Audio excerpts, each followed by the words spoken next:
Que Deus abençoe grandemente a sua vida em nome do Senhor Jesus. Eu quero saber qual é o valor da sua fé. Você sabe qual é o valor da sua fé? A palavra de Deus fala a respeito das lutas, das provações, das tribulações. E são justamente as lutas e provações que fazem crescer e desenvolver a nossa fé. Quanto vale a sua fé? Assista essa pregação e seja abençoado em nome de Jesus. Diz assim: nisso exultais. Por favor, preste atenção. Nisto exultais. Embora no presente, por um breve tempo, se necessário, sejais contristado por várias provações. Vou repetir. Nisto exultais. Embora no presente, por breve tempo, se necessário, sejais contristado por várias provações, para que uma vez confirmado o valor da vossa fé, muito mais preciosa do que o ouro perecível, mesmo apurado por fogo, redunde em louvor, glória e honra na revelação de Jesus Cristo. Diga glória a Deus. O apóstolo Pedro, pessoal, ele está falando aqui sobre o valor da nossa fé. Preste atenção. Deus, pessoal, na sua infinita grandeza e misericórdia, Deus ele poderia exigir do ser humano qualquer coisa para que o ser humano pudesse se aproximar dele. Deus poderia exigir do ser humano algo muito difícil. Deus poderia exigir do ser humano algo que fosse muito penoso para que o homem pudesse alcançar o seu favor e a sua graça.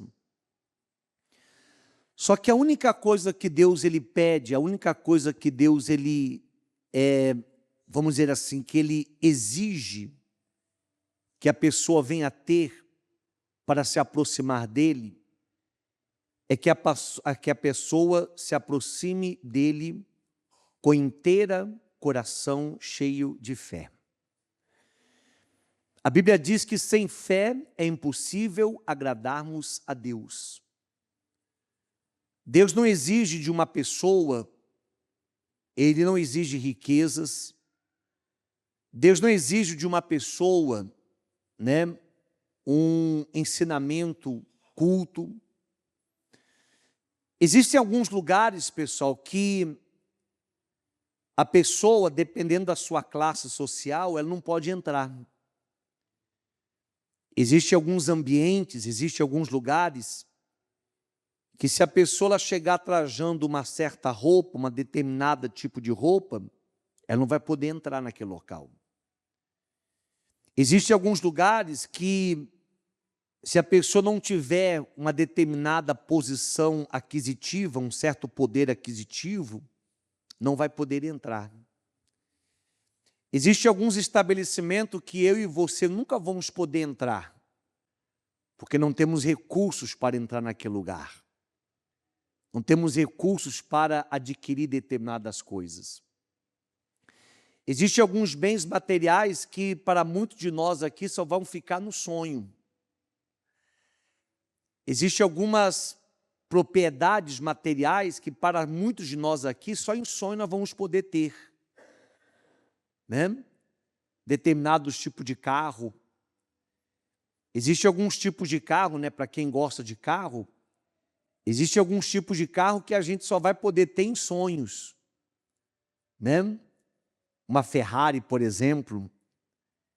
Você que é apaixonado por carro, talvez você sonhe um dia dirigir uma Ferrari. Eu tenho vontade de dirigir uma Ferrari. Mas é um sonho, uma coisa que, se Deus um dia me der a oportunidade, amém. Mas se não der também, meu coração não está apegado a isso, Meu coração não está apegado. Mas É um sonho. Por que é um sonho? Porque é uma coisa que, humanamente falando, eu não tenho condições. Eu não tenho como comprar uma Ferrari, eu não tenho como ter uma Ferrari. Então, para mim é um sonho. Para muitos aqui é um sonho.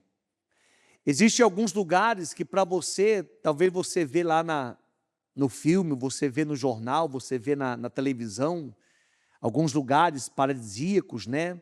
Um lugar para passear, um lugar, sei lá, na Europa. Você fala assim, meu Deus, né? Como eu gostaria um dia de poder visitar esse lugar, como eu gostaria um dia de poder visitar esse país. Mas, devido aos seus recursos materiais, é uma coisa que você talvez nunca vai poder adquirir. Então, você já pensou, pessoal? Você já pensou, por exemplo, quantos aqui, meu irmão, já tiveram um desejo de se aproximar, às vezes, de uma pessoa? Tem pessoas que o sonho dela é se aproximar de um cantor, de um ator, de uma atriz. Tem pessoa que ela é capaz de morrer para poder se aproximar de uma pessoa muito famosa, né? Onde que eu quero chegar, pessoal? Deus, com todo o poder que Ele tem, com toda a grandeza, Ele poderia colocar vários obstáculos para que o homem pudesse chegar até Ele. Só que o mesmo Deus que está acessível ao rico é o Deus que está acessível ao pobre. O mesmo Deus que está atento à oração do culto, daquela pessoa que tem uma faculdade, daquela pessoa que tem, né, um curso superior, é o Deus que está perto do analfabeto. O mesmo Deus que uma pessoa lá naquela mansão invoca, é o Deus que está perto também daquele que mora embaixo de uma ponte. Deus não faz acepção de pessoas. Para Deus não existe rico ou pobre. Para Deus não existe analfabeto ou culto, negro ou branco. Para Deus não existe isso. A Bíblia fala que perante Deus todos os homens são iguais. Para que a gente venha se aproximar de Deus, Deus ele só requer uma coisa, que é a nossa fé. E o que Pedro está falando aqui, o apóstolo Pedro está falando, é uma coisa interessante. Ele fala assim, meus irmãos, tenha motivo de grande alegria. Exultar é você ter grande alegria, grande prazer.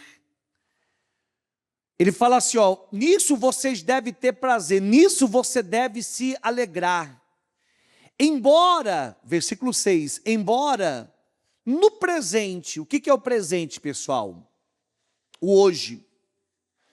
Talvez hoje, talvez agora, você, por um breve tempo, por um tempo curto, se necessário, você esteja contristado por várias provações. O que são provações?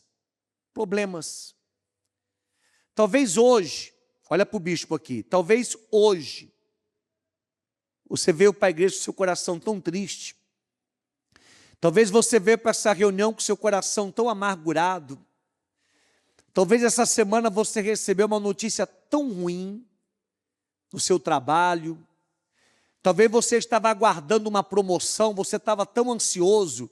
Houve um comentário lá onde você trabalha, que o patrão, ele ia dar uma promoção, que ele ia subir alguém de cargo, estava lá uma promoção lá, alguém vai ser colocado como encarregado, como gerente, ó, eu ouvi falar aí que vai ter aumento salarial, eu ouvi falar que vai ter uma bênção agora final de ano, que o patrão vai pagar um valor a mais e tal. Talvez você criou uma expectativa no teu coração, você estava aguardando uma resposta, uma coisa boa, e o que chegou para você essa semana foi algo que, desmotivou você. Poxa vida, bispo, eu estava com tanta esperança, olha, estava certo, estava tudo certo para mim poder fechar o negócio essa semana. Bispo, eu estou com o sonho de montar meu próprio negócio, já estava com o documento na mão, já estava certo de fazer assinar, já estava pegando a chave do meu imóvel, na última hora deu errado, na última hora não deu certo. Talvez você esteja passando hoje por um momento difícil, uma provação na sua saúde. Talvez você recebeu essa semana uma notícia tão ruim. Talvez você foi fazer um exame de rotina, você foi lá fazer um exame de rotina normal, e quando você foi buscar os exames lá, foi diagnosticado que você está com um problema sério de saúde. Essa semana nós fomos surpreendidos. Quinta-feira a gente estava em casa, já era tarde da noite, aí o telefone da pastora toca. Aí é o irmão da pastora, 11 e pouco da noite na quinta-feira. 11 e pouco da noite, o irmão da pastora mandando mensagem: Fabiana, mãe foi socorrida, mãe está internada, está hospitalizada. Minha sogra na quinta-feira deu um problema lá de saúde nela lá, ela estava na rua lá, de repente o negócio começou a rodar, ela caiu, desmaiou no meio da rua, minha sogra. Tiveram que levar ela para o pronto-socorro lá do bairro. Chegou lá já toda, sem nenhum, toda mole, já estava até meia roxa, parece, né? Já estava até meia roxa já. Tiveram que fazer uma reanimação nela, aquela massagem cardíaca. A pressão, não sei se é a pressão, não sei o que é o coração, não sei o que aconteceu lá, que despencou, caiu. Aí levaram às pressas lá para o pronto-socorro em Sorocaba, 11 e pouco da noite. Aí ligou para a gente, falei: e agora, o que a gente vai fazer? Sair agora não dá, né? Porque a gente tinha alguns compromissos na sexta-feira aqui, não tinha como sair. Eu falei para a Fabiana: vamos orar, vamos deixar na mão de Deus. Aí na sexta-feira a gente desceu lá para Sorocaba. Aí de sexta passada ela passou a noite lá com a mãe dela no hospital, né, num pronto-socorro, ficou no pronto-socorro, ficou de quinta para sexta, de sexta para sábado no pronto-socorro. Aí ela ficou na madrugada de sexta para sábado, ela foi lá, ficou lá, saiu no sábado de manhãzinha. Quando foi no sábado de manhã, transferiram para o hospital, aí foi levada para o hospital, foi fazer exames do coração, foi fazer exame, aí diabetes lá em cima, diabetes dela estourado, pressão lá em cima, coração está quase pifando, batimento cardíaco fraco. A minha sogra fumou durante muitos anos, aí uma baita de uma mancha no pulmão. O médico falou que o pulmão dela está todo preto, o pulmão dela, por causa dos anos que ela ficou pitando. Além do problema do cigarro, está com o pulmão cheio de água agora, está com problema, pulmão cheio d'água também. Você vê, né? Que aí ficamos lá ontem, né? Ontem, ficamos lá até 5 horas da tarde lá. Aí tivemos que voltar por causa da igreja, né? E só que orando, apresentando a Deus. Graças a Deus hoje, né? Ela já recebeu notícia que ela já está bem melhor, já está, né? Já está normal. Já tá cuidando até da vida dos outros, já está até fofocando da vida dos outros já lá, né? Então já está bom já, né? Graças a Deus, né? Mas está lá, vai ficar alguns dias lá em acompanhamento. Mas você vê, pessoal, todo mundo passa por lutas, todo mundo passa por dificuldades, né? Todo mundo passa por aflições. E talvez você, essa semana, aconteceu com você, bispo, essa semana aconteceu um episódio comigo, na minha saúde, na minha família, no meu trabalho. E aí a pessoa, às vezes, ela fica até, às vezes, questionando, né? Poxa, será que Deus está me vendo? Será que Deus ele se preocupa comigo? E a Bíblia fala que você deve se alegrar. E aqui é interessante, pessoal, uma coisa que eu sempre digo é o seguinte: Pedro não está dizendo para a gente se alegrar com a provação. Aqui não está dizendo para você se alegrar com o problema. É isso que as pessoas não entendem às vezes. A palavra de Deus não está dizendo que você tem que estar feliz pelo fato de estar com um problema, não é isso. Mas a Bíblia está nos ensinando que quando você estiver passando pelas provações, você deve se alegrar. Mesmo se você esteja passando pelo pior momento da sua vida, você deve se alegrar. Não se alegrar com o problema, Você não tem que ficar feliz porque você está com um problema. Você não tem que estar feliz porque você está com um problema de saúde, não é isso. A Bíblia não está mandando você se alegrar com o problema, mas está mandando você se alegrar no problema. Eu estou passando por uma luta, eu estou passando por uma dificuldade, eu estou passando por uma aflição, mas eu estou feliz. Não por causa do problema, mas eu estou feliz porque eu sei que no problema que eu estou passando, existe alguém comigo, tem alguém que está comigo, tem alguém que está me acompanhando, tem alguém que está do meu lado. E eu sei que esse alguém é o que vai me dar a força, vai me dar a capacidade para vencer o problema que eu estou passando. Vocês estão entendendo, pessoal? Então eu tenho que me alegrar. Aí ele fala aqui, pessoal, né?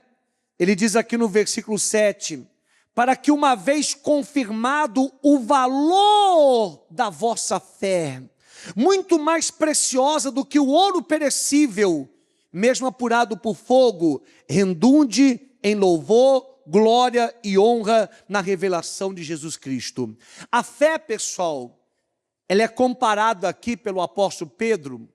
A fé, ela é comparada como se fosse o ouro. Você sabe que o ouro é um dos metais mais preciosos do mundo, é o ouro. E você sabe de onde é tirado o ouro, pessoal? O ouro, ele é tirado da terra. O ouro é um metal que, para ele poder ser, retirado, precisa se remover terra. Normalmente ele fica lá, meu irmão, encrostado no mais profundo da terra, fica lá junto à pedra, fica junto a barro, sabe? O ouro, normalmente, pessoal, ele está escondido. Geralmente o ouro sempre está, ele está envolvido com alguma coisa, com barro, com outros tipos de metais, como cobre, como ferro. E quando o ouro, pessoal, ele é encontrado, o ouro precisa passar por um processo. Você sabia que existem vários tipos de ouro, né? Existem vários tipos de ouro. Existem 4 tipos de ouro. Atualmente, o ouro é classificado em 4 tipos. Tá? Existe o ouro, pessoal, hoje, o ouro mais utilizado no mundo é o chamado ouro 10 quilates. O que é o ouro 10 quilates? Esse ouro é muito utilizado principalmente na Europa, para fazer joias, Ele é utilizado muito na fabricação de joias. O ouro 10 quilates, ele é, pessoal, um ouro que ele possui apenas 40% de ouro puro. 60% da composição do ouro de 10 quilates é composto de outros metais, como a prata, como o cobre e assim outros metais. Então, o ouro 10 quilates, ele tem um valor, mas é um valor meio significante. Não é tão caro, porque não é um ouro tão puro. Tá?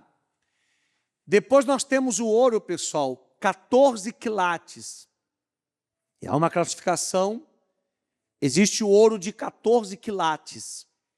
O que é o ouro de 14 quilates? É um ouro que ele já tem uma porcentagem maior de ouro puro. O ouro de 14 quilates ele tem ali entre 52% e 53% de ouro puro, ouro verdadeiro. Os outros 47%, 48% são outros metais que possui. Já é um ouro que tem uma qualidade um pouco melhor do que o de 10 quilates, mas não é um ouro assim ainda, Aí existe um ouro, pessoal, que já é um ouro bem mais precioso, que é o de 18 quilates.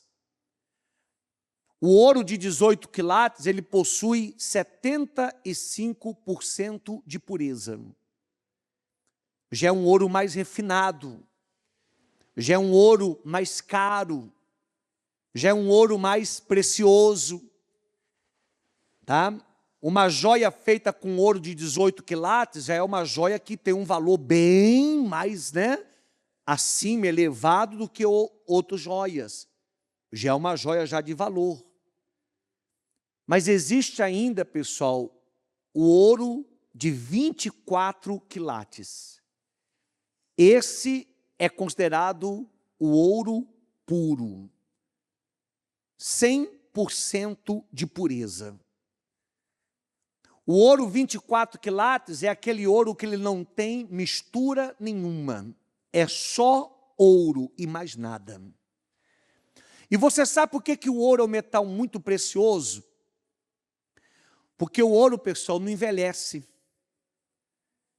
Se a pessoa tiver alguma peça de ouro, daqui 300, 400, 500 anos, ele vai continuar da mesma forma ainda valioso. Ele não envelhece. Se você pegar uma aliança, um anel do seu bisavô, do seu tataravô, eu tenho uma aliança que era da minha avó. A minha avó, quando morreu, ela deixou a aliança dela para mim. É de ouro a aliança da sua avó? Ela pode estar amassadinha, ela pode estar lá, né? Fica um pouco suja por causa do tempo. Mas, meu irmão, se você levar essa joia lá no ourives, ele vai fazer uma limpeza, ele vai fazer lá, ela vai continuar da mesma forma, talvez até mais preciosa do que quando era há 80, 100 anos atrás. O ouro ele não perde o valor. Pelo contrário, uma das moedas mais valiosas hoje em dia é o ouro. Tem muita gente que compra ouro para investimento. Né? Tem muita gente que compra ouro para investimento. Tem gente que investe em dólar, tem gente que investe em euro, tem gente que investe em casa própria, em carro. Mas uma das fontes mais rentáveis do mundo é justamente o ouro. Por quê? O ouro nunca perde o valor. O ouro não acaba. Tá? Existem alguns tipos de metais que com o tempo ele vai se desfigurando. O ferro, por exemplo, ele pode ser corroído pela ferrugem. Existem vários metais, por exemplo, existem vários metais que se for passado no fogo, eles perdem algumas propriedades, ele perde quantidade. Já o ouro não, pessoal. Aliás, você sabe como que faz para que o ouro ele chegue aos 100% de pureza? Como é que faz para o ouro, bispo, como é que faz para o ouro ele receber lá a classe de 24 quilates? Como é que faz para o ouro ter a classificação de ouro puro? Para que o ouro ele chegue, pessoal, à classificação de puro 24 quilates, ele tem que passar por um processo, meu irmão, onde ele vai ser apurado pelo fogo. E para você ter uma ideia, meu irmão, o fogo, ele consegue tranquilamente suportar uma temperatura acima de 1000 graus Celsius. O fogo, meu irmão, ele vai derretendo o ouro. Aliás, o fogo, ele purifica o ouro. E o ouro, quanto mais ele passa pelo fogo, conforme vai queimando o ouro, ele vai derretendo. E aí vai queimando, vai queimando, vai queimando. Existem alguns materiais que, se você passar pelo fogo, o fogo vai consumi-lo. Se você pegar, por exemplo, um pedaço de madeira, pega um pedaço de madeira e coloca fogo na madeira, vai ficar a mesma coisa?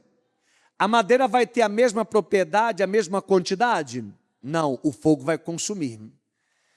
Você pega o ferro, se você colocar o ferro sob uma forte temperatura, o fogo vai derreter o ferro e o fogo vai consumir o ferro. Dependendo da temperatura, o fogo consome o ferro. Se você derrete 1 quilo de ferro, depois de um determinado momento, se você for pesar, não tem mais 1 quilo. Vai ter 800 gramas, 750, porque o fogo ele consegue consumir. Já o ouro não. Se você pegar 1 quilo de ouro e colocar, meu irmão, sobre um fogo altíssimo, o fogo vai derreter aquele ouro, o ouro vai virar um líquido, vai ficar avermelhado, vai ficar brasa viva aquele ouro, mas quando aquele ouro, meu irmão, secar, aquele ouro que pesava 1 quilo, quanto que ele vai estar pesando agora? 1 quilo ainda. O fogo não consegue consumir. Mas as impurezas que estão no ouro, as impurezas consomem. Se junto do ouro tiver cobre, tiver prata, o fogo vai consumir o cobre, vai consumir a prata, mas o ouro vai permanecer ali. Quanto mais tempo o ouro ele passa pelo fogo, mais purificado e precioso ele fica.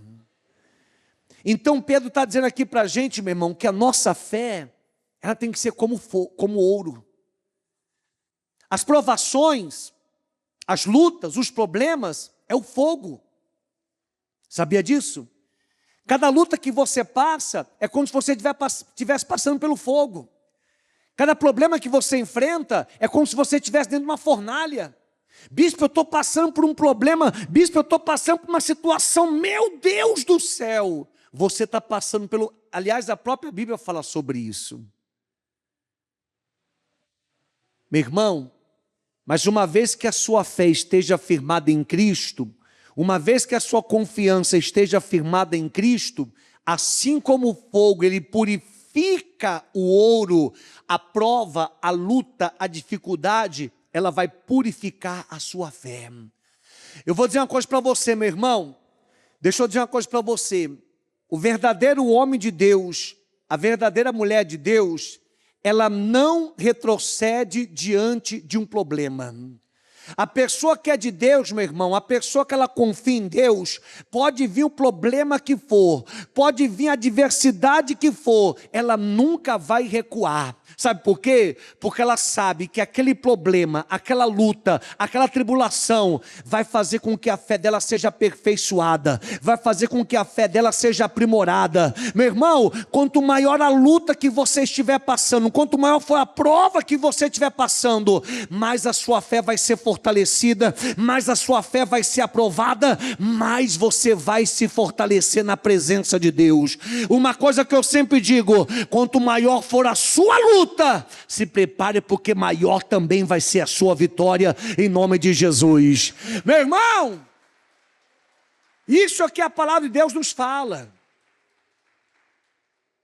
Na verdade, pessoal, o verdadeiro homem de Deus, a verdadeira mulher de Deus, sabe que para que a sua fé seja aprimorada, é necessário as lutas. É como eu estava explicando para o povo aqui à tarde. Quem aqui tomou vacina da gripe aí? Quem tomou vacina da gripe? Quem já tomou? Já tomou? Bacana. Você sabe o que tem na vacina da gripe? Hã? Você que toma vacina contra a gripe, você sabe o que é injetado no seu corpo? O vírus da gripe. Sabia disso?